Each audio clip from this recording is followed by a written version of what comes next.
आप बता सकते हैं परमेश्वर ने कितने दिनों में इस संसार को बनाया? कितने दिनों में?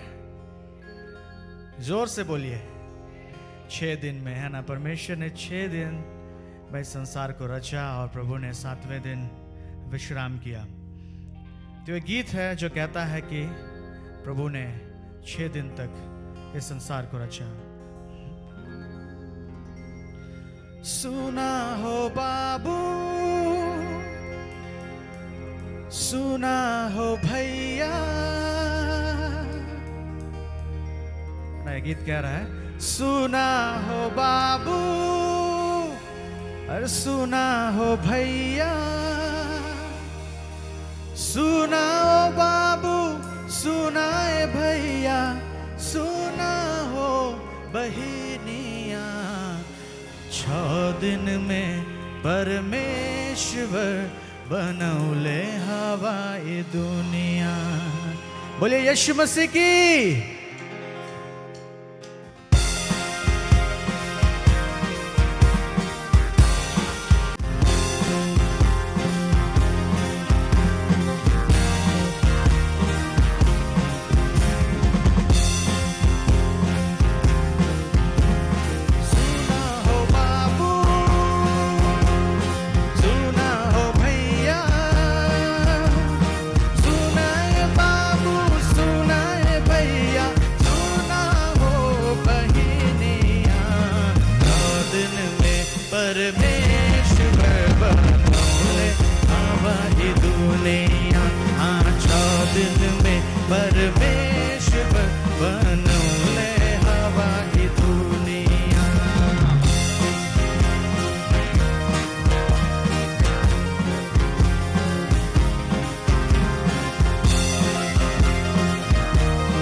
परमेश्वर बनवले हवा की दुनिया।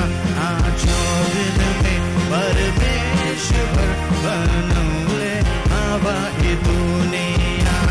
सुना हो बाबू, सुना है भैया, सुना है बाबू,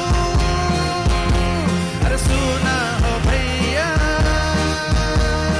सुना है बाबू, सुना है भैया, सुना हो बहिनिया।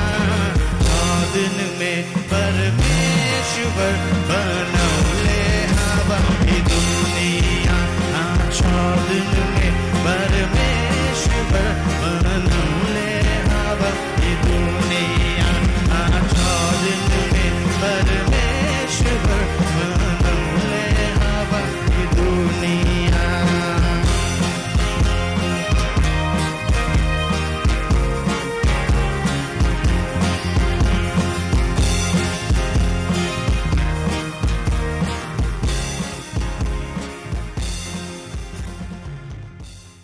पिता परमेश्वर, हम आपका लाखों लाख धन्यवाद करते हैं प्रभु जी, क्योंकि आपने हमसे प्रेम किया। पिता परमेश्वर, आपने प्रभु जी हमारे लिए अपना लहू बहाया।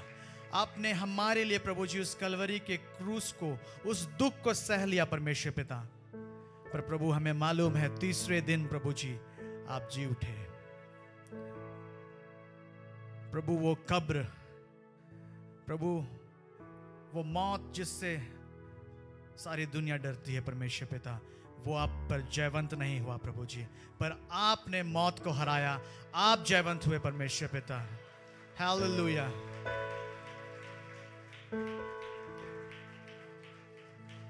हम आपका धन्यवाद करते हैं प्रभु जी।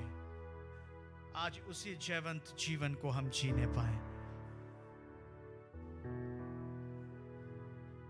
वचन कहता है कि क्रूस की कथा नाश होने वालों के लिए वो मूर्खता है, पर हम और आप जो परमेश्वर पर विश्वास करते हैं वो हमारे लिए सामर्थ है। हालेलुया। हम धन्यवाद करते हैं प्रभु जी आपकी अद्भुत उपस्थिति के लिए। आपने हम हर एक को छुआ पिता परमेश्वर। प्रभु जी हम आपकी उपस्थिति को महसूस कर पाए प्रभु जी, हम आपका धन्यवाद करते हैं। प्रभु आगे के समय को हम आपके हाथों में सौंप देते हैं पिता, जबकि हमारे बीच में वचन का बीज बोया जाता है। प्रभु हमारे हृदय को आप तैयार कीजिए प्रभु जी। हमें वचन का वो दृष्टांत मालूम है पिता परमेश्वर। प्रभु जी वचन हमारे हृदय में गिरने पाए और परमेश्वर पिता उसे कोई चिड़िया चुग करने ना ले जाए, उसे कोई झाड़ियाँ दबा ना पाए प्रभु जी। वो चट्टान पर पड़कर सूख ना जाए पिता परमेश्वर, पर वो 100 गुना हमारे जीवन में फलवंत होने पाए प्रभु। ये हमारी प्रार्थना है मेरे स्वामी। हम आपके हाथों में इस समय को देते हैं पिता, आपकी अगुवाई होने पाए प्रभु जी। सारा आदर, सारी महिमा, गौरव, इज्जत, सब कुछ प्रभु हम आपको देते हैं और धन्यवाद के साथ इस दुआ को हमारे उद्धार करता प्रभु यीशु मसीह के नाम से मांगते हैं।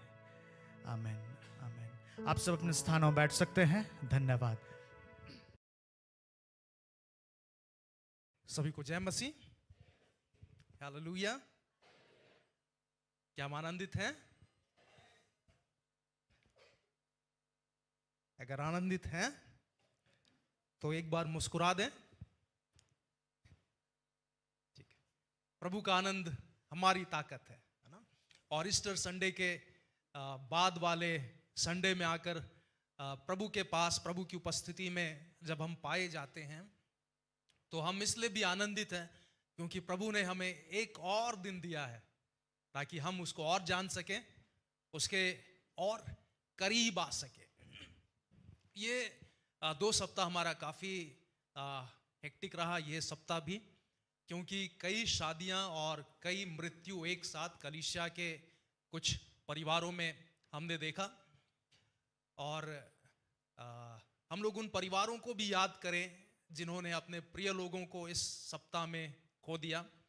2 भाई, एक मनोज और एक सुलेंदर, उन्होंने अपने नवजात बच्चों को खो दिया। खोया नहीं कहेंगे, लेकिन प्रभु में वो सो गए। और अर्जुन, उनके जीजा जी, वो भी प्रभु के पास चले गए। तो हम इन तीनों परिवारों के लिए निरंतर प्रार्थना करते रहे कि परमेश्वर इन्हें संभालने पाए और एक विशेष अनुग्रह और बल को देने पाए। आमीन। परमेश्वर के वचन में जब हम आगे जाएंगे तो परमेश्वर के जिस संदेश को आज की सुबह में मैं आप लोगों को बांटने के लिए जा रहा हूं, वो संदेश ये है कि प्रभु ने हमें उसकी सेवा के लिए एक बुलाहट को दिया है। प्रभु ने मुझे अपनी सेवा के लिए बुलाहट दिया है। जब हम वचन में आगे बढ़ते हैं तो हम देखेंगे कि ये कैसी सेवा और प्रभु कैसी बुलाहट को हमारे जीवन में देता है। आइए हम सभी अपनी आंखों को बंद करेंगे और प्रार्थना में जाएंगे। परमेश्वर पिता, एक अच्छी आराधना के लिए हम आपका धन्यवाद करते हैं। इस समय प्रभु जब हम आपके वचन की ओर में जाते हैं, प्रभु आपका वचन तो कभी पुराना नहीं होता, आपका वचन कभी बदलता नहीं, आपका वचन प्रभु वो कभी कमजोर नहीं होता, वो तो प्रभु हमेशा जयवंत है। वो प्रभु आपका वचन हमेशा प्रभु कमजोरों को ताकत देता है। आपका वचन हमेशा निर्बलों को प्रभु उठाकर खड़ा करता है। आपका वचन हमेशा आंसू बहाने वाले लोगों के आंसुओं को पोंछता है, क्योंकि आपका वचन जीवित है। प्रभु उस जीवित वचन के द्वारा आप हम में से हर एक से बोलिए और बातचीत कीजिए, और आज के दिन हम आपके वचन में प्रभु आपको देख सके। यीशु, मुझे भी अपने हाथों में लेकर उपयोग करना, ये मेरी प्रार्थना है। धन्यवाद के साथ ये प्रार्थना स्वर्ग पिता आपके इकलौते बेटे और हमारे उद्धार करता प्रभु यीशु मसीह के नाम में मांगते हैं, आमीन। पिछले रविवार में हमने ईस्टर संडे उसको सेलिब्रेट किया चर्च में। ईस्टर संडे ये इस बात को बयान करती है कि हमारा प्रभु यीशु मसीह मुर्दों में से जी उठा है, कब्र खाली है। वो मेरे और आपके लिए संसार में आया था, क्रूस पर उसने मेरे और आपके लिए अपने आप को बलिदान कर दिया, और वो मुर्दों में से जी उठा हुआ परमेश्वर है। हम ऐसे परमेश्वर की आराधना करते हैं, ऐसे ईश्वर को जानते हैं जो मरा हुआ नहीं वरन जीवित है। हालेलुया। वो राजाओं का राजा है, वो प्रभुओं का प्रभु है, और वो मुर्दों में से जी उठा हुआ प्रभु है। आमीन। यीशु मसीह जब मुर्दों में से जी उठने के बाद में स्वर्ग में उठा लिए जा रहे थे, तो यीशु मसीह के सारे शिष्य बहुत ही व्याकुल थे, उनका मन बहुत ही विचलित था, क्योंकि उनका प्रभु उनसे उठा लिया जा रहा था, उसका स्वर्गारोहण हो रहा था। तो यीशु मसीह ने उनसे एक बात को कहा कि मैं तुम्हें अनाथ नहीं छोड़ूंगा, ढाढ़स बांधो, तुम्हारा मन व्याकुल ना हो, मैं तुम्हें एक सहायक दूंगा और वो सहायक तुम्हारे पास हमेशा रहेगा। यीशु ने कहा मैं पिता से विनती करूंगा और पिता तुम्हारे पास में एक सहायक भेजेगा, वो सहायक तुम्हें बल प्रदान करेगा, वो सहायक तुम्हारे आंसुओं में तुम्हारी ताकत बनेगा, तुम्हारे सताव के समय में वो सहायक तुम्हें सहायता प्रदान करेगा, वो सहायक तुम्हारी परीक्षा की घड़ी में तुमको कभी गिरने नहीं देगा। वो सहायक पवित्र आत्मा, वो पवित्र आत्मा आज भी यीशु के जाने के बाद, यीशु के उठा लिए जाने के बाद वो कार्य कर रही है। वरन मैं ये कहना चाहूंगा कि त्रिएक परमेश्वर वो कार्य कर रहा है।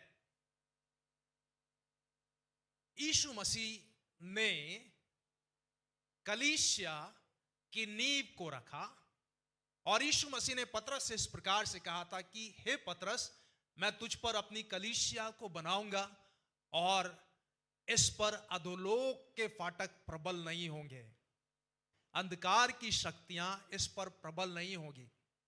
कलीसिया उसके बाद कई सताओं से, कई दुखों से होकर गुजरी, लेकिन कलीसिया और भी बढ़ती जा रही है, कलीसिया फैलती जा रही है, नई नई कलीसियाएं, नए नए चर्च वो खुलते जा रहे हैं। क्यों? क्योंकि प्रभु यीशु मसीह अपनी इस देह के द्वारा जो कलीसिया कहलाती है, लोगों को आज भी बचा रहा है। आमीन। यीशु ने इस कलीसिया से प्रेम किया और उसने अपने आप को कलीसिया के लिए दे दिया। कलीसिया यीशु मसीह की देह है और जिस प्रकार से यीशु जीवित है, ये कलीसिया भी जीवित है। कलीसिया ये वन मैन आर्मी नहीं है कि इसमें सिर्फ पास्टर या जो लीडर्स हैं वही सिर्फ फ्रंट लाइन में रहे। लेकिन यीशु मसीह जब कलीसिया को देखते हैं और उसके बारे में सोचते हैं तो उनका क्या विचार है और बाइबल क्या बताती है इसके बारे में। यीशु मसीह ने जिस कलीसिया की शुरुआत की, वो कलीसिया वन मैन आर्मी नहीं, लेकिन यह उद्धार और चुने हुए लोगों का समूह है, जहां पर हर व्यक्ति एक सैनिक है, जहां पर हर विश्वासी एक योद्धा है, जहां पर हर व्यक्ति सुसमाचार सुनाने वाला, प्रार्थना करने वाला, सेवा करने वाला व्यक्ति हो। ऐसा दर्शन यीशु मसीह का है। क्या आप इस दर्शन का हिस्सा होना चाहते हैं?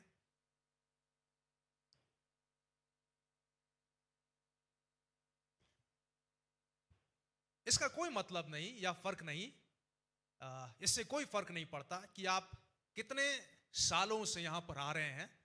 हमारी सबकी बैठने की जगह भी अलग अलग है या नहीं? बोलिए। आप जब भी आते हैं तो एक विशेष जगह में आप सीधे घूम जाते हैं और वहीं पर बैठते हैं। कुछ लोगों की आदत है, वो अगर आगे नहीं बैठते हैं तो बहुत परेशान हो जाते हैं, अरे आज आगे जगह नहीं मिला बैठने के लिए। कुछ लोग हैं बीच में कितनी भी कुर्सियां खाली हो लेकिन वो पीछे ही बैठना पसंद करते हैं, क्योंकि उनका कंफर्टेबल जो प्लेस है, जोन है, वो उस जगह में है। फर्क ये नहीं पड़ता कि आप कहां पर बैठे हैं, फर्क ये पड़ता है कि आपका हृदय परमेश्वर की आराधना के लिए, परमेश्वर के वचन के लिए खुला है या नहीं। आप जिस जगह पर कंफर्टेबल फील करते हैं, जहां पर आपको बैठना अच्छा लगता है ना, वहां पर बैठकर आप परमेश्वर की आराधना आप कर रहे हैं या नहीं, आत्मा और सच्चाई से। आपका हृदय परमेश्वर के साथ जुड़ा हुआ है या नहीं, ये महत्व रखता है ना। तो परमेश्वर ने कलीसिया को इसलिए बनाया, उसकी नींव को रखी, ताकि कलीसिया यीशु मसीह के स्वर्गारोहण के बाद में यीशु मसीह के, परमेश्वर के काम को वो पूरा करे। परमेश्वर ने आपको एक स्थानीय कलीसिया में इसलिए रखा है, एक लोकल चर्च में, ताकि ना सिर्फ आप, मैं लोकल चर्च के प्रति विश्वास योग्य रहे जैसा परमेश्वर के प्रति है, लेकिन इस लोकल चर्च में रहकर हम परमेश्वर की सेवा के लिए अपने आप को परमेश्वर के हाथों में देना हम जान सके, हम सीख सके। पहला कुरिन्थियों उसके 12वें अध्याय में हम जाएंगे।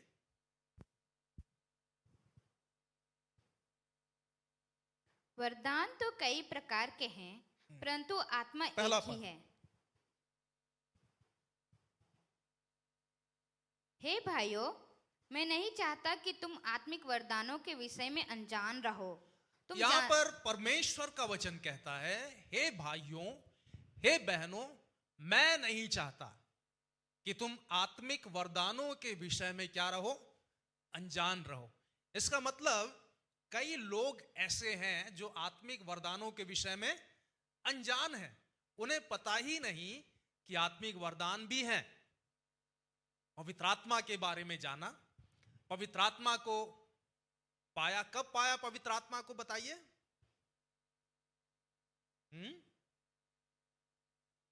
आपने पवित्र आत्मा पाया है? कई बार लोग ये सवाल करते हैं कि पवित्र आत्मा मिला है या नहीं। ये सवाल गलत है। पवित्र आत्मा ये परमेश्वर देता है, और बाइबल बताती है कि बिना पवित्र आत्मा के कोई भी विश्वास नहीं कर सकता कि यीशु ही प्रभु है। हालेलुया। यदि आप यहां पर बैठे हैं तो इसका मतलब यह है, आप यदि विश्वास करते हैं कि यीशु ही प्रभु है, उसको छोड़ और कोई नहीं, उसी ने आपके पापों के लिए बलिदान को दिया और वही पापों से बचाने वाला परमेश्वर है, तो ये पवित्र आत्मा के द्वारा हुआ है। पवित्र आत्मा ने आपके भीतर उस विश्वास को पैदा किया है। तो लोग कई बार पवित्र आत्मा और पवित्र आत्मा की सामर्थ को तो लोगों ने चखा है, लेकिन लोग पवित्र आत्मा के दानों और वरदानों से आज भी अनजान है। और पौलुस कहता है कि वो नहीं चाहता कि लोग उससे अनजान रहे। 4 पद से, वरदान तो कई प्रकार के हैं, आत्मिक वरदान कई प्रकार के हैं, परंतु आत्मा एक ही है। आत्मा कितनी है? एक ही है। और सेवा भी कई प्रकार की है, परंतु प्रभु एक ही है। सेवा भी कई प्रकार के हैं, परंतु प्रभु एक ही है। और प्रभावशाली कार्य कई प्रकार के हैं, परंतु परमेश्वर एक ही है, जो सब में हर प्रकार का प्रभाव उत्पन्न करता है।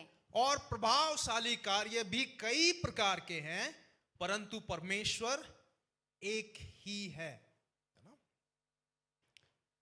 4 पद हमें यह बताता है कि एक ही आत्मा के द्वारा कई प्रकार के वरदान कलीसिया को दिए जाते हैं। 5वां पद बताता है एक ही प्रभु के द्वारा कई प्रकार की सेवकाइयां कलीसिया में होती है। 6 पद हमें बताता है कि एक ही परमेश्वर के द्वारा प्रभावशाली कार्य कई प्रकार के कलीसिया में होते हैं। एक ही आत्मा, एक ही प्रभु और एक ही परमेश्वर, है ना। मतलब आत्मा वो प्रभु है और आत्मा परमेश्वर है। त्रिएक परमेश्वर का तीसरा व्यक्ति, ये इसके द्वारा कलीसिया को कई प्रकार के वरदान दिए जाते हैं, आत्मिक वरदान दिए जाते हैं, ताकि इन आत्मिक वरदानों के द्वारा कई प्रकार की सेवकाइयां कलीसिया में हो। और ये कई प्रकार की सेवकाइयां ना सिर्फ ऊपर वाली है ना या दिखावटी, लेकिन प्रभावशाली सेवकाइयां, प्रभावशाली कार्य के रूप में ये दिखाई दे। आप जानते हैं ऑफिस में कई लोग होते हैं काम करने वाले, लेकिन जो बॉस होता है वो कुछ ही लोगों को पसंद करता है ना। जानते हैं इसका कारण क्या है? ऑफिस के बहुत सारे लोग तभी काम करते हैं जब बॉस देख रहा है ना। और बॉस जानता है कि कौन दिखाने के लिए काम कर रहा है और कौन दिल लगाकर अपना 100% अपना समय, है ना, वो दे रहा है और वो इस इच्छा से कर रहा है कि मैं अपना बेस्ट दूं, मैं सबसे उत्तम दूं। इसी प्रकार से प्रभु का वचन कहता है कि वरदान तो कई प्रकार के और सेवकाइयां भी कई प्रकार की हैं, लेकिन ये सेवकाइयां, ये प्रभावशाली कार्य के रूप में हमारे जीवन में दिखाई देती हैं या नहीं? प्रभु वो ऐसी वैसी, है ना, सेवकाई को नहीं, ऐसे वैसे कार्यों को नहीं, लेकिन प्रभु एक प्रभावशाली सेवा को, प्रभु एक प्रभावशाली कार्य को हमारे जीवन में वो देखना चाहता, हमारे जीवन से होते हुए देखना चाहता है, क्योंकि यीशु मसीह हमें एक प्रभावशाली व्यक्ति बनाना चाहते हैं, प्रभावशाली जो दूसरों पर प्रभाव डाले, दूसरे जो समस्याओं में हो, जो बोझों में हो, जो आंसुओं में हो, है ना, वो उस पर परमेश्वर की आत्मा पाए हुए लोग, परमेश्वर के आत्मिक दानों और वरदानों से भरे हुए लोग, प्रभाव डालने वाले लोग होते हैं। वो जब प्रार्थना करते हैं तो ऐसा लगता है कि वो उनकी स्वयं की समस्या है और वो आत्मा में भरकर आंसुओं से जब प्रार्थना करते हैं तो सामने वाले व्यक्ति पर एक प्रभाव होता है। जब किचन में काम करने वाले लोग इस मेहनत और इस आशा के साथ काम करते हैं कि आज मैं अपना सबसे उत्तम दे सकूं, आज सबसे स्वादिष्ट भोजन मैं यहां पर बना सकूं, तो वो परमेश्वर की महिमा के लिए है और परमेश्वर उस कार्य को जानता है। वैसे लोगों की कार्यों को नहीं, अरे बना दो जैसे तैसे चलेगा, बोल दूंगा कि थोड़े लोगों के भोजन बनाने में पास्टर अच्छा से हो जाता, बहुत ज्यादा था ना, क्या करे। होता है ना, बहुत बार लोग इस बात को बोलते हैं, बहुत ज्यादा लोग थे इसीलिए ऐसा हो गया।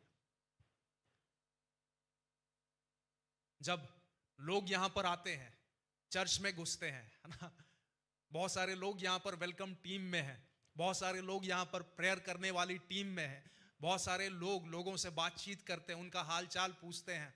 ये सारे लोग यदि प्रभाव डालने वाले ना हो तो प्रभु इस सेवा को कहता है कि उसे पसंद नहीं। एक बार की बात है, एक बहुत बड़े दास वो प्रभु यीशु मसीह पर विश्वास नहीं करते थे। वो बोलते थे कि यीशु नहीं है, जब तक मैं यीशु को नहीं देख लूंगा तब तक विश्वास नहीं करूंगा।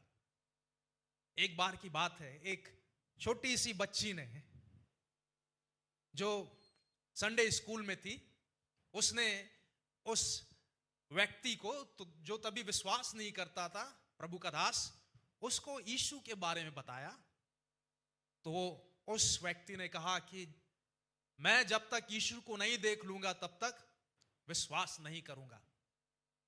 उस छोटी सी बच्ची जो बहुत ही नादान और बहुत ही भोली थी, उसने कहा मैं आपके लिए प्रार्थना करूंगी, और उसने कहा आंख बंद कीजिए, और उसने प्रार्थना किया।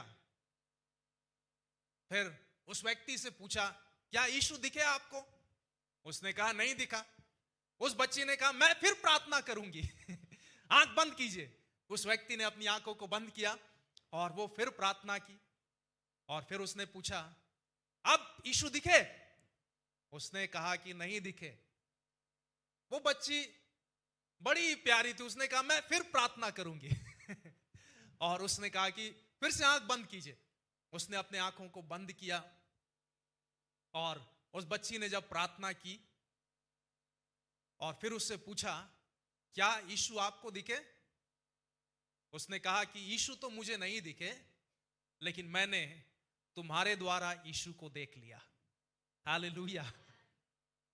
तो प्रभाव डालने वाली सेवा, प्रभाव डालने वाली प्रार्थना, प्रभाव डालने वाले कार्य जो प्रभावशाली लोगों के जीवन को बदल सके, परमेश्वर अपनी आत्मा के द्वारा एक ऐसी सेवा को करना चाहता है।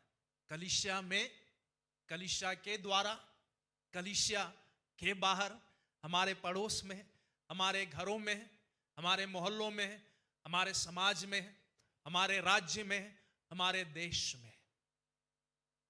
एक भाई हमारे यहां पर लॉकडाउन के समय ही विश्वास में आए। उनके परिवार में पहले किसी ने प्रभु यीशु मसीह को नहीं जाना था।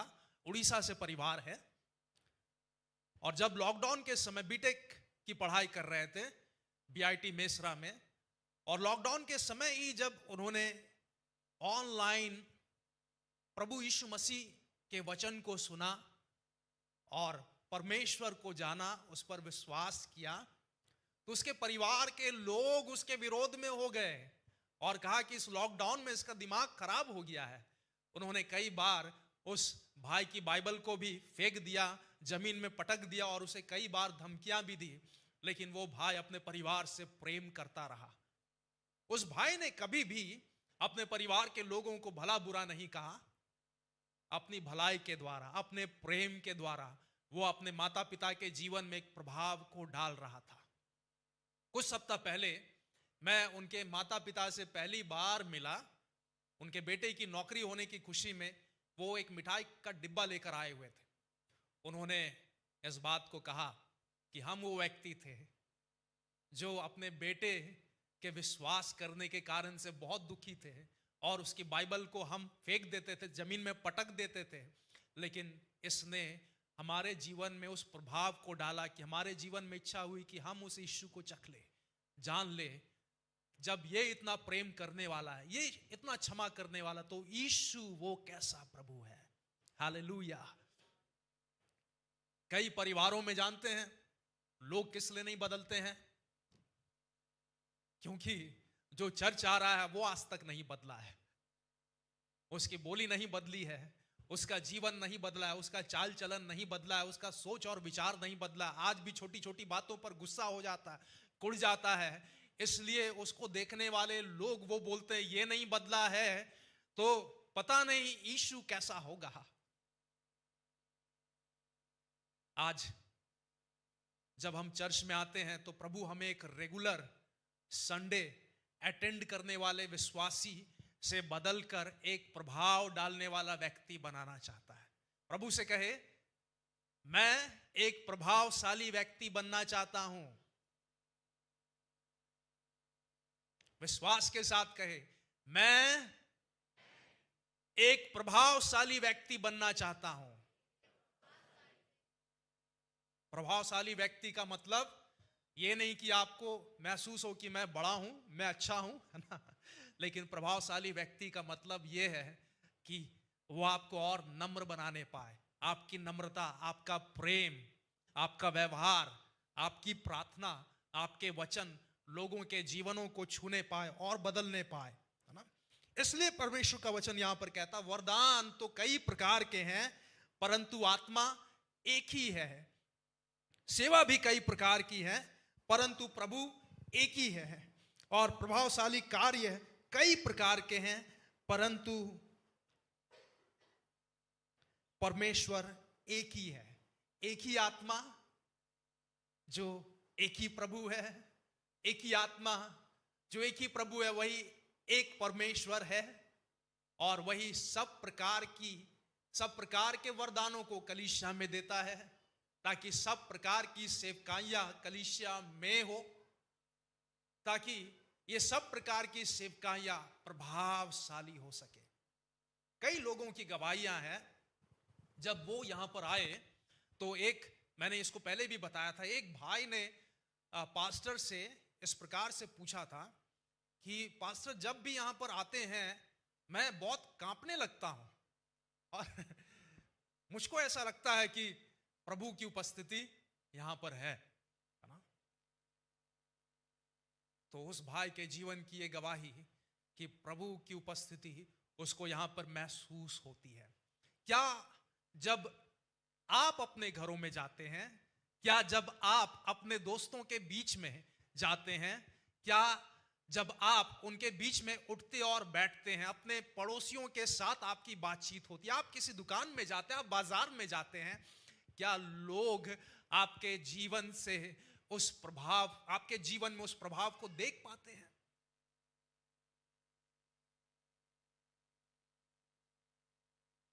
ऐसा कौन सा प्रभाव आप लोगों के जीवन में छोड़ते हैं?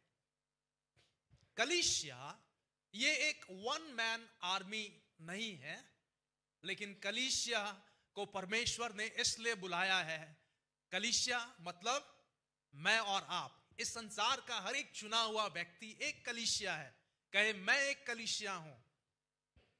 क्या विश्वास करते हैं? आपने विश्वास के साथ कहा। ये बिल्डिंग, ये तो चर्च के लिए जमा होने का एक स्थान है और परमेश्वर हमारे जीवन में वास करता है। परमेश्वर हमारे जीवन में चला फिरा करता। हम जहां कहीं भी जाते हैं, हम परमेश्वर की सामर्थ को, परमेश्वर के प्रेम को, परमेश्वर के सुसमाचार और उद्धार को हम अपने साथ में लेकर जाते हैं। जब आप विश्वास में आए थे तो आपको बहुत अच्छा लगता होगा कि जब लोग आपके लिए प्रार्थना करें, है ना। हो सकता है यहां पर कई लोग ऐसे बैठे हैं जो जब प्रभु को जानना शुरू कर रहे थे, यीशु को जानना, तो वो अपने प्रार्थना विषयों के लिए आते थे कि प्रभु उनके जीवन में कई प्रकार की परेशानियां, दुख हैं, आंसू है, उनको दूर करें। उनमें से कई लोग, उनके जीवन में ये दुख, परेशानी, सताव खत्म तो नहीं हुआ है, लेकिन आज उनके प्रार्थना विषय बदल गए हैं। वो दूसरों के पास में नहीं जाते हैं, लेकिन वो दूसरों के पास में प्रार्थना करवाने के लिए नहीं जाते हैं, लेकिन दूसरों के पास जानते हैं किस लिए जाते हैं? ताकि प्रार्थना कर सके, है ना, प्रार्थना कर सके। परमेश्वर कलीसिया के हर एक लोगों को आत्मिक वरदानों से भरता है। हम में से कोई ये नहीं कह सकता कि प्रार्थना करना मेरा वरदान नहीं है, भोजन करना हमारा गिफ्ट है या नहीं। बोलिए, आप में से कोई कह सकता है कि नहीं, भोजन करना मेरा गिफ्ट नहीं है? आप में से कोई ये नहीं कह सकता कि सुसमाचार सुनाना मेरा गिफ्ट नहीं है। सांस लेने का गिफ्ट है सबके पास में, है या नहीं? आप में से कोई कह सकता है कि सांस लेने का गिफ्ट नहीं है मेरे पास में? तो ये आत्मिक वरदान परमेश्वर ने सबको दिया है ना। इसके अलावा कुछ विशेष वरदान होते हैं जो परमेश्वर लोगों को देता है, जैसे भविष्यवाणी का वरदान, है ना। ये सबके पास नहीं है, लेकिन ये परमेश्वर जिसको चाहता है उसको देता है। कुछ को अन्य भाषाओं को बोलने का वरदान है, कुछ को परख की आत्मा मिली है, कुछ को सेवा का वरदान मिला है। तो ये सारे लोग मिलकर ये जानते हैं क्या करते हैं? कलीसिया की उन्नति में उपयोग होते हैं। और जब कलीसिया की उन्नति हो रही है, साथ में उनकी भी आत्मिक उन्नति हो रही है। बाइबल कलीसिया को यीशु मसीह की देह के रूप में बताता है, और जिस प्रकार से देह में बहुत सारे अंग होते हैं, जैसे आंख है, कान है, नाक है, मुंह है, हाथ पांव है, इसी प्रकार से कलीसिया के जितने भी विश्वासी हैं, परमेश्वर ने उनके दान और वरदानों के उन्हें दान और वरदान को दिया है, और उसे उस प्रकार से कलीसिया में रखा है ताकि सब लोगों के द्वारा प्रभु का कार्य हो, प्रभु की सेवा हो, है ना। अगर ये हाथ कहे, बायां हाथ, ठीक है, अरे लोग हाथ जब मिलाने के लिए जाते हैं तो जब मैं इस हाथ को बढ़ाता हूं तो बोलता बायां हाथ नहीं, दाएं हाथ से मिलाना। अब तुम ही अकेले सामान को उठाओ, मैं तुम्हारे साथ में नहीं रहूंगा, है ना। बायां हाथ बोले तुमको बहुत आदर मिलता है, जब लोग टाटा बाय बाय करते हैं तो दायां हाथ से करते हैं, मैं तो नीचे रहता हूं। लेकिन जानते विदेश में ऐसा होता है, शादी की अंगूठी बाएं हाथ के इस फिंगर में पहनी जाती है। यहां भी कई लोग पहनते हैं, ठीक है। तो परमेश्वर ने सारे विश्वासियों को इस प्रकार से रखा है ताकि हर एक देह एक साथ मिलकर प्रभु की सेवा को कर सके। 14 पद से हम पढ़ेंगे।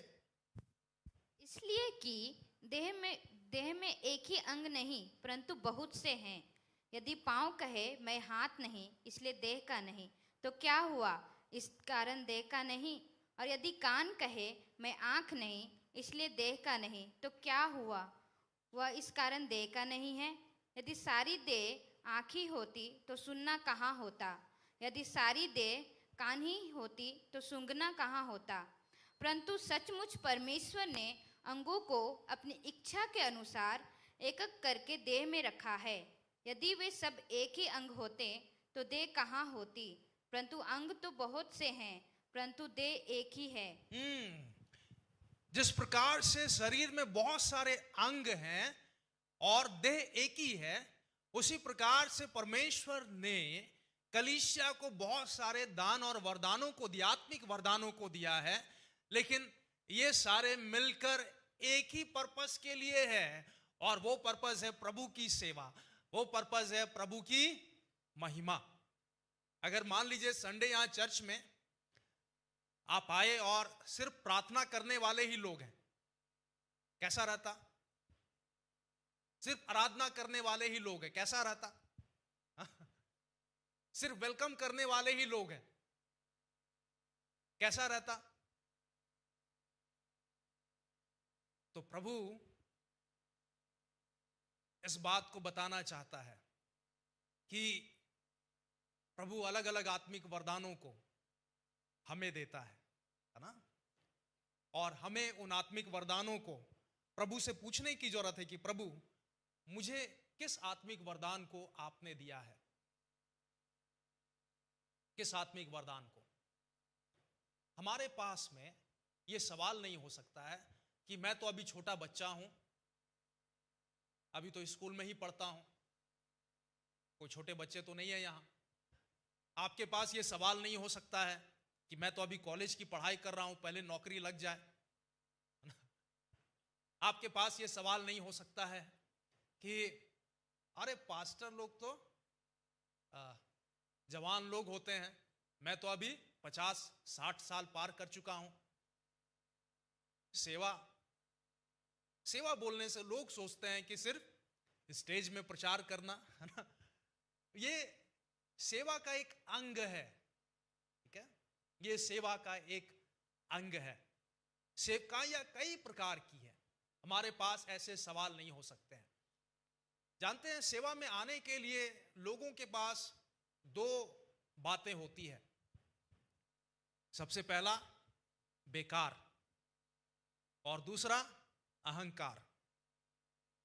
कई लोग बोलते हैं, सोचते हैं कि मैं बेकार हूं, मैं वैसा प्रचार नहीं कर सकता हूं, मैं लोगों के लिए वैसा प्रार्थना नहीं कर सकता हूं।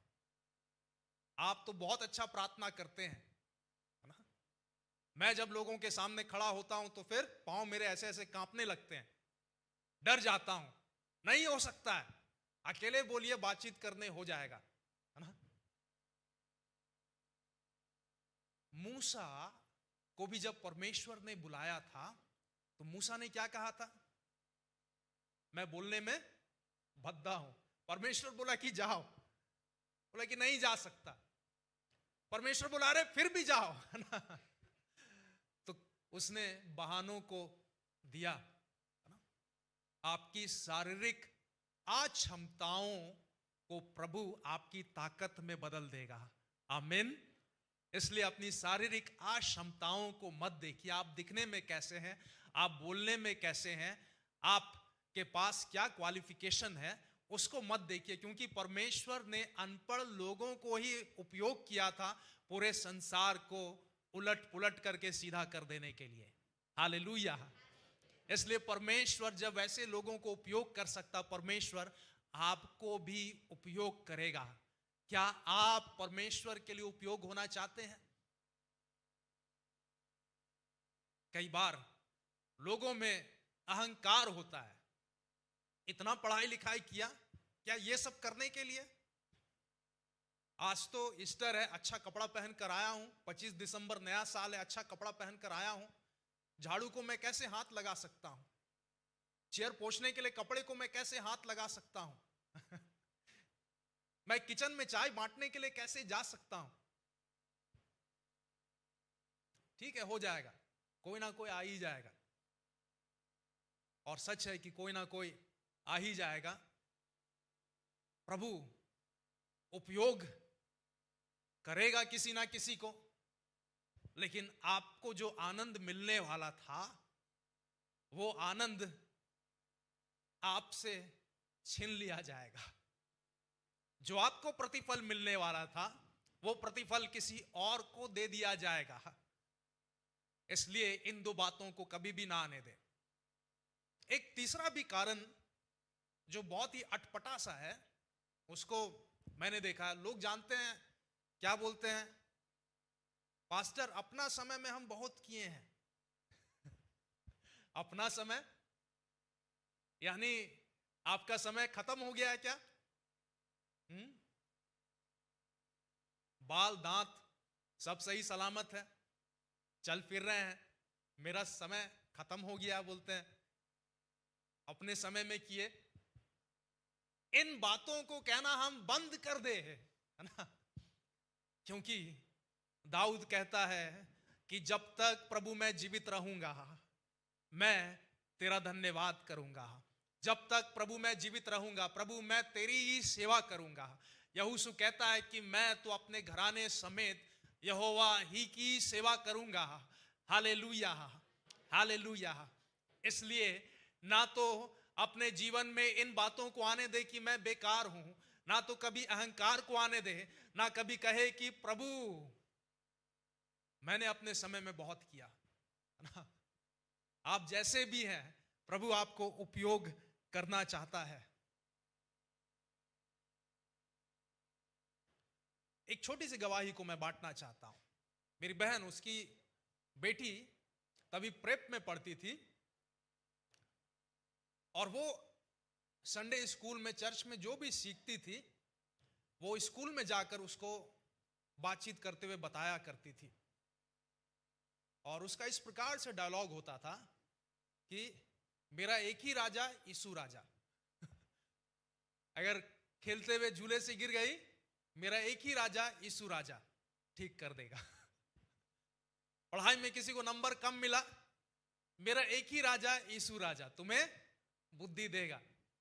तो इस प्रकार से उसने अपने बातों से इतना भर दिया वहां पर स्कूल के क्लास को, लोगों के बच्चों के जीवन में।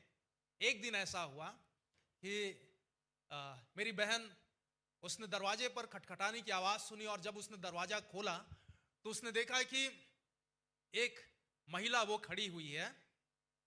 उसको वो नहीं पहचानती थी। उसने अपना परिचय दिया कि मेरी बेटी आपकी बेटी के साथ पढ़ती है और वो हमेशा यीशु के बारे में बताती है।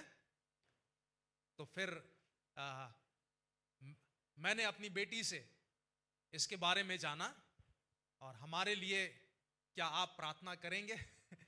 तो उनके जीवन में, उनके परिवार में कई समस्याएं थी और प्रभु से वो दूर थे, तो वो प्रभु के पास वो आना चाहते थे। तो देखिए किस प्रकार से परमेश्वर ऐसे लोगों को भी उपयोग करता है जिन्हें हम कुछ नहीं समझते, है ना?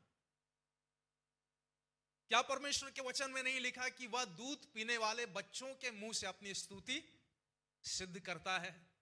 कई ऐसे परिवार हैं जहां पर माता पिता सोचते थे कि ये बच्चे, इन्होंने हमारे द्वारा जन्म लिया, ये हमें क्या सिखाएंगे।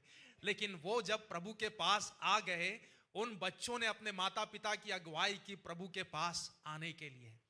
हालेलुया। ये ना कहे कि मैं बहुत बूढ़ी हूं और मैं तो अभी रिटायरमेंट के करीब हूं, मैं अभी क्या कर सकती हूं, क्या कर सकता हूं। क्या आपने हन्ना को भुला दिया? वो 84 वर्ष से विधवा थी, लेकिन परमेश्वर के भवन में प्रतिदिन जाया करती थी और प्रार्थना करती थी। हालेलुया। यदि आप जवान हैं और इस बात को सोचते हैं कि मैं अपने कामों को पहले कर लूं, ठीक है, प्रभु कहता है कि जो हल पर हाथ रखकर पीछे देखे वो मेरा चेला कहलाने के योग्य नहीं है। प्रभु कहता है कि अपनी सारी चिंता उस पर डाल दो और सबसे पहले उसके राज्य और धार्मिकता की खोज करो, उसकी सेवा के लिए अपने आप को दे दो, वो तुम्हें कभी भी नहीं छोड़ेगा। ऐसे कई जवानों को मैं जानता हूं जिन्होंने प्रभु से ज्यादा अपनी पढ़ाई को महत्व दिया। पढ़ना गलत बात नहीं है, लेकिन पढ़ाई के कारण से हम प्रभु से दूर हो जाए, चर्च आना बंद कर दे, ये एक अच्छी बात नहीं है। वो आज भी अपने जीवन में संघर्ष कर रहे हैं। लेकिन वैसे जवान जिन्होंने प्रभु की सेवा को उन्होंने महत्व दिया और अपनी पढ़ाई के साथ साथ वो प्रभु की सेवा, चाहे चर्च में कुछ भी काम क्यों ना हो। कई जवान ऐसे हैं जो यहाँ पर रहकर पढ़ाई करते हैं, लेकिन जब हम गांवों में जाते हैं तो वो 1 और 2 दिनों की छुट्टियां पता नहीं कैसे निकाल लेते हैं वो लोग। और जीवन यात्रा के नाम से हम कई गांवों में जाते हैं, चर्च जाती है कई गांवों में, और वहां पर हम परमेश्वर के वचन को लोगों के बीच में बांटते हैं, परमेश्वर के प्रेम को बांटते हैं। ये जवान जानते हैं क्या करते हैं? ये जवान लोगों के लिए प्रार्थना करते हैं, बैठकर देखते नहीं हैं, वो ट्रेनिंग लेने के लिए नहीं जाते हैं, लेकिन वो सेवा करने के लिए जाते हैं। वो बैठकर देखते नहीं, लेकिन प्रार्थना करते हैं।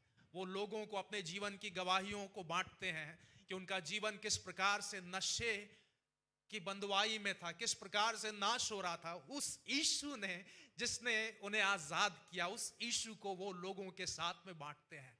ये सेवा है, और एक ऐसी सेवा जो किसी परिवर्तित व्यक्ति के जीवन से निकलती है, वो प्रभावशाली सेवा होती है। आमीन। एक आखिरी वचन को पढ़कर मैं समाप्त करना चाहता हूं। प्रेरितों के काम उसका 13वां अध्याय उसका 36 पद।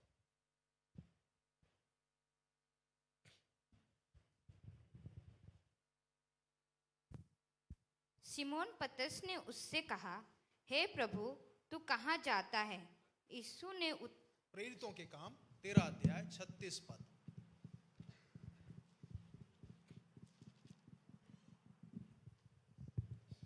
क्योंकि दाऊद तो परमेश्वर की इच्छा के अनुसार, क्योंकि दाऊद जानते हैं कौन था दाऊद? कौन था? राजा दाऊद, है ना? ठीक है, राजा दाऊद परमेश्वर की, पढ़िए, परमेश्वर की इच्छा के अनुसार अपने समय में सेवा करके सो गया। और राजा दाऊद अपने समय में परमेश्वर की इच्छा के अनुसार सेवा करके सो गया, है ना? इंग्लिश वर्जन ऐसा बताता है, David according to the will of God served in his generation. According to the will of God served in his generation. उसने परमेश्वर की इच्छा के अनुसार अपने लोगों के बीच में उसने सेवा किया, अपनी पीढ़ी में उसने सेवा किया ना। इसलिए परमेश्वर आज आपको कहना चाहता, डोंट वेस्ट योर लाइफ, अपने जीवन को बर्बाद ना करें, क्योंकि ये समय आपके हाथ से बालू के समान खिसक रहा है। ये समय दोबारा नहीं आएगा। ये समय जब बीत जाएगा, ये दोबारा आपके हाथ में नहीं आएगा। इस सेवकाई को आप ये भी ना सोचें कि ये चर्च की सेवा है, मुझे करने से क्या मिलेगा, है ना? एक कहानी मैं बताना चाहता हूं। एक बार एक कॉन्ट्रैक्टर ने अपने सबसे प्रिय इंजीनियर को कहा कि तुम एक घर बनाना, और उसे सब कुछ बताया। ठीक है, इंजीनियर घर बनाने लगा। इंजीनियर के मन में लालच समा गया कि मैं जीवन भर इस कॉन्ट्रैक्टर के लिए काम किया, लेकिन कुछ नहीं मिला, सैलरी से 1 रुपया ज्यादा नहीं, इसने मुझे बहुत खटाया। अब मैं क्या करता हूं, कुछ पैसा कमाने की सोचता हूं। उसने नकली सीमेंट में ज्यादा बालू और थोड़ा निम्न कोटि का सामान उसने बिल्डिंग के बनवाने में उपयोग किया। कुछ समय के बाद में घर बन गया। घर दिखने में बाहर से तो बहुत सुंदर था, लेकिन भीतर से इंजीनियर जानता था कि ये बहुत ही कमजोर है। कॉन्ट्रैक्टर ने एक दिन इनॉग्रेशन का समय ठहराया, और घर का इनॉग्रेशन करने के बाद में सब लोगों के सामने में उसने कहा कि ये घर मैं इस इंजीनियर को देता हूं। इंजीनियर बोला, अरे ये घर मैं अपने लिए बनवा रहा था, बिल्कुल घटिया किस्म का घर जिसमें मुझको रहना है। जरा सोचिए, जिस प्रभु की सेवा को हम करते हैं और उसमें यदि ऐसी भावना आ जाए कि अरे कोई और कर लेगा, अरे ठीक है जैसे तैसे हो जाएगा, ठीक है कैसे भी कर लूं।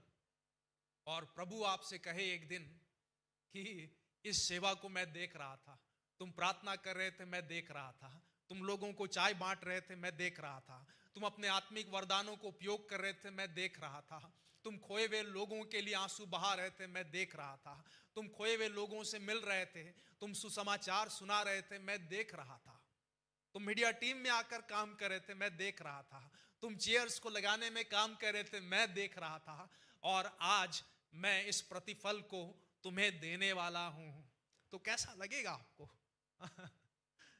क्या आनंद नहीं होगा आपको? क्या आनंदित नहीं होगे आप? है ना? इस संसार में आप जिस रोड से आए उस रोड का कुछ नाम होगा, उस रोड को बनाने वाले की पहचान मिट गई, और इस रांची को किसने बनाया, किसने बसाया, मैं और आप नहीं जानते, उसकी पहचान मिट गई है। लेकिन परमेश्वर मुझे और आपको वो पहचानता है, हमारे हर एक कामों को वो देख रहा है, हमारे जीवन को वो देखता है। और आज वो इस बात को कहना चाहता है कि तुम एक रेगुलर संडे आने वाले विश्वासी से क्या अपनी पीढ़ी में सेवा करने वाले व्यक्ति के रूप में खड़े होना चाहते हो? आइए हम अपने आंखों को बंद करेंगे।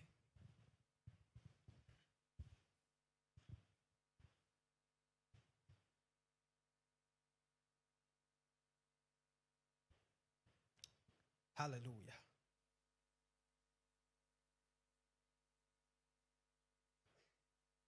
प्रभु से आज के सुने गए वचन के अनुसार अपने जीवन के लिए प्रभु को सबसे पहले धन्यवाद दे। इस जीवन को प्रभु ने बचाया।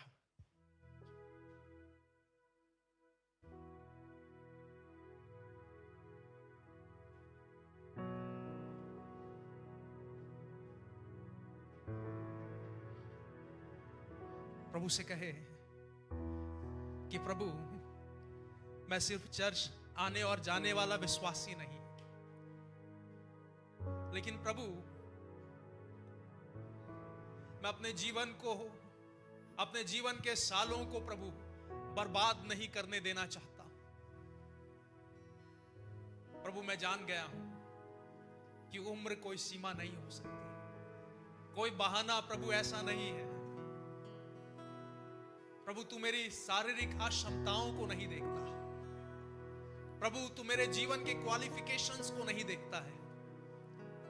प्रभु मैं किस घराने से, किस परिवेश से आता हूं, किस मोहल्ले से आता हूं, प्रभु तू उसको नहीं देखता। लेकिन प्रभु तू इस बुलाहट को आज की सुबह में देना चाहता है कि मेरे पीछे हो लो, अपने आप को मेरे हाथों में समर्पित कर दो। हालेलुया। तेरे नाम के लिए जिए हम, तेरे नाम के लिए जिए हम, तेरे नाम के लिए जिए हम, तेरे नाम के लिए जिए हम। तू बड़े मैं तू, मेरे जीवन से महिमा तू बड़े मैं घटूं, मेरे जीवन से महिमा तुझे मिले। आइए क्यों न अपने स्थानों पे हम खड़े हो जाएं।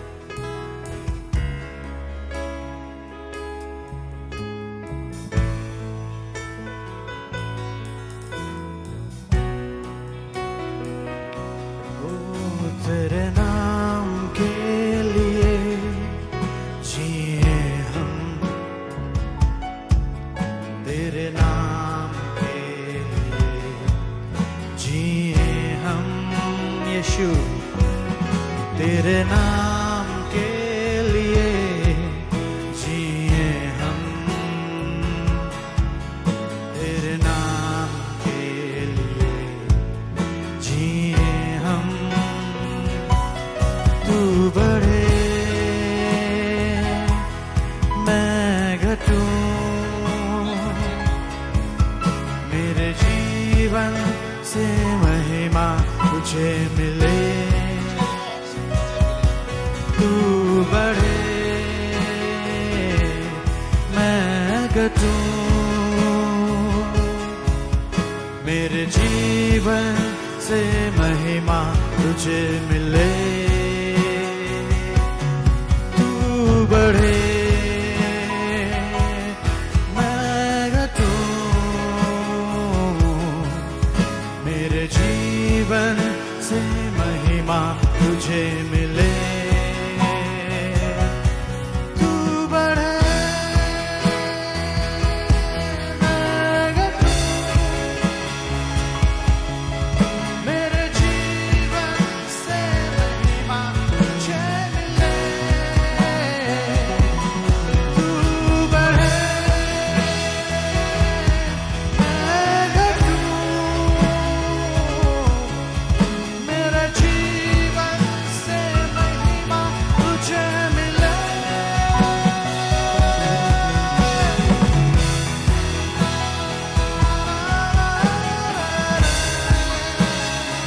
सिर्फ तुझको यीशु महिमा मिले। मैं घट जाऊं, तू बढ़ जाए। हाँ मैं घट जाऊं, तू बढ़ जाए। मेरे जीवन में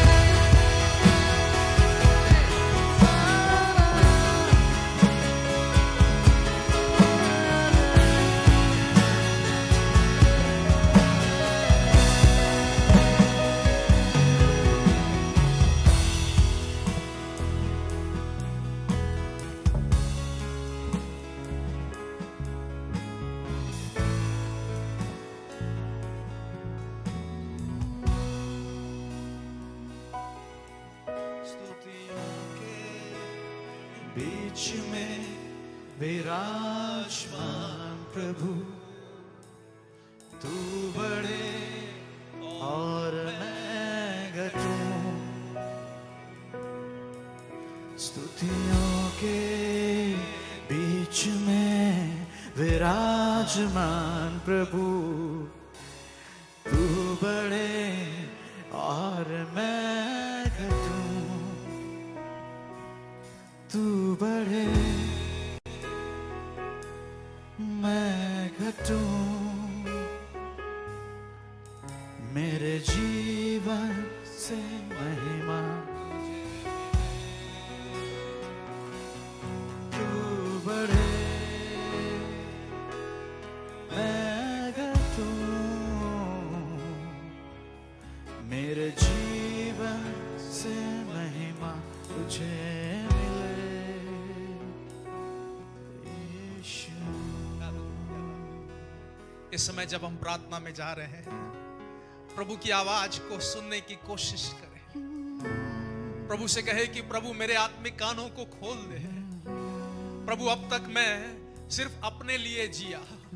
प्रभु अब तक मैं सोचा कि मैं अपने लिए ये करूंगा, मैं वो करूंगा। मैंने ये नहीं सोचा कि प्रभु मैं तेरे राज्य के लिए क्या करूंगा। ओ परमेश्वर, मैं अपने जीवन को आज तेरे हाथों में समर्पित करना चाहता हूं। प्रभु मेरे कानों को खोल दे। प्रभु समूएल के समान मैं कहना चाहता हूं कि प्रभु बोल, तेरा दास। प्रभु बोल, तेरी दासी सुनती है। प्रभु आज मैं नहीं जान सकता कि किन आत्मिक वरदानों को प्रभु तूने मुझे दिया है। प्रभु उन सेवकाइयों को, उन क्षेत्रों को, उन आत्मिक वरदानों को जिससे प्रभु आज तू मुझे भर रहा है। ओ परमेश्वर, प्रभु आज मुझसे बोल और बातचीत कर। प्रभु बोल और बातचीत कर। प्रभु बोल और बातचीत कर। प्रभु हालेलुया।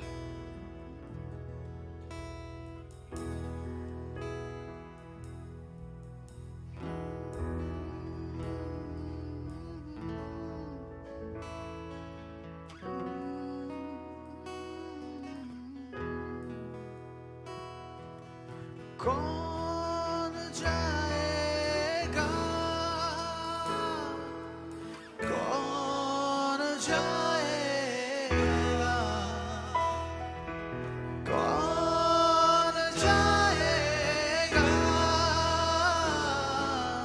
कौन मेरे लिए,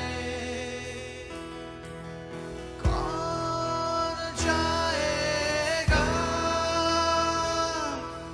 कौन जाएगा, कौन जाएगा, कौन मेरे लिए। प्रभु तू मुझको दे, मैं जाऊंगा। प्रभु तू मुझको भेज, मैं जाऊंगा। कौन जाएगा,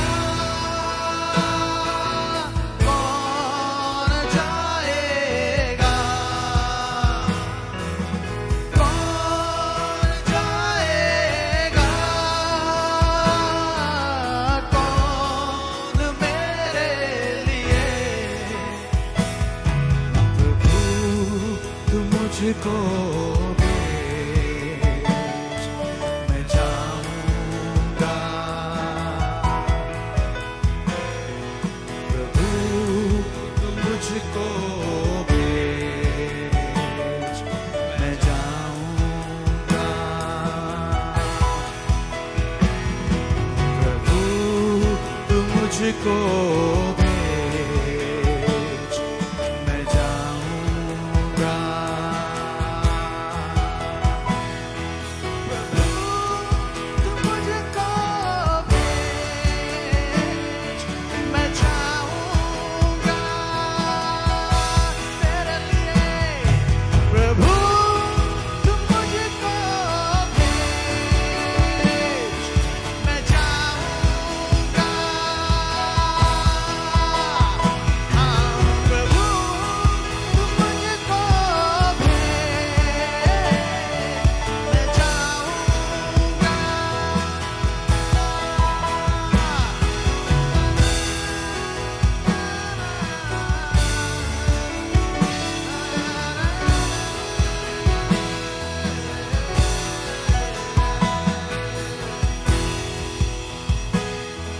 परमेश्वर इस समय में जिन बातों को आपसे कर रहा है, उन बातों को प्रभु से ले ले, प्रभु से ले ले। इस घड़ी हम लोग उनके लिए प्रार्थना करने के लिए जा रहे हैं जो प्रभु की आवाज को सुनकर अपने कदम को बढ़ाना चाहते हैं, और वो चाहे कैसी भी और कोई भी सेवा हो, ओ प्रभु के लिए उसको करना चाहते हैं। अपने हाथों को उठाए, हम आपके लिए प्रार्थना करने के लिए जा रहे हैं। ओ परमेश्वर पिता, इन हाथों को जो प्रभु ऊंचा उठे, प्रभु ये सिर्फ आज नहीं, लेकिन प्रभु आपने इन्हें सृष्टि के नींव के गड़े जाने से पहले चुन लिया था। ये वो हाथ है प्रभु जिसको तूने पाप के दलदल में से खींच कर निकाल लिया था। प्रभु आज फिर से इन हाथों को थाम ले। प्रभु इन्हें जिस सेवा को करने के लिए प्रभु आपने जिन बातों को इनके जीवन में डाला है, प्रभु वो सेवा प्रभु इनके जीवन से होने दे। एक प्रभावशाली, एक जीवन को बदलने वाली, एक जीवनों को छूने वाली, एक गढ़ों को ढा देने वाली, एक ऐसी सेवा प्रभु इनके जीवनों से यीशु के नाम से होने दे। हालेलुया। परमेश्वर पिता, इनके परिवारों में, इनके पड़ोसियों के बीच में, इनके कॉलेज में, इनके स्कूल में प्रभु जहां पर काम करते हैं, परमेश्वर पिता ने उपयोग करना, प्रभु इन्हें उपयोग करना राजा। हालेलुया। परमेश्वर पिता हर एक लोगों को आपके हाथों में सौंपते हैं प्रभु। जितने नए लोग आए हैं प्रभु, उन्हें भी तू उपयोग करना, क्योंकि तूने जिस प्रकार से सामरी स्त्री को प्रभु उपयोग किया, हमारा विश्वास है कि तू नए लोगों को भी प्रभु उपयोग करना जानता है। हालेलुया। प्रभु सारी आदर महिमा आपको देते हैं, धन्यवाद के साथ प्रार्थना प्रभु यीशु मसीह के नाम में मांगते हैं, आमीन।